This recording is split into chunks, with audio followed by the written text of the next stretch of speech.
নমস্কার বন্ধুরা, আমার চ্যানেলে তোমাদের অনেক অনেক স্বাগত। আজ তোমাদের ফেলে দেওয়া একটা জিনিস দিয়ে unique and tasty recipe share করলাম ভিডিওটা। আশা করি তোমাদের এই রান্নার ভিডিওটা ভালো লাগবে। কুমড়োর উপরের যে বুকা আছে সেটাকে কেটে ধুয়ে বেটে নিতে হবে। এরপরে গ্যাস ওভেন ধরিয়ে কড়াই বসাতে হবে। কড়াইতে সামান্য পরিমাণে সর্ষের তেল দিয়ে গরম হলে তার মধ্যে কাঁচা লঙ্কা ফোড়ন আর রসুন থেতো করা সেটা দিতে হবে। দিয়ে নাড়াচাড়া করতে হবে। রসুনের একটা সুন্দর স্মেল আর লালচে হয়ে গেলে তার মধ্যে আগের থেকে বেটে রাখা কুমড়োর বুকা বাটাটা দিয়ে দিতে হবে।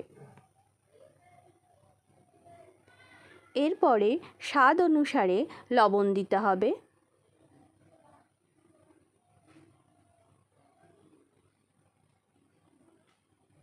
হলুদ দিতে হবে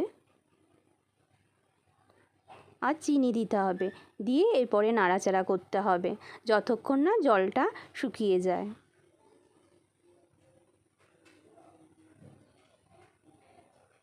এরপরে যখন ড্রাই হয়ে যাবে নামানোর আগে ধনেপাতা কুচি দিতে হবে। ধনেপাতা কুচিটা অপশনাল, তোমরা দিতেও পারো নাও দিতে পারো।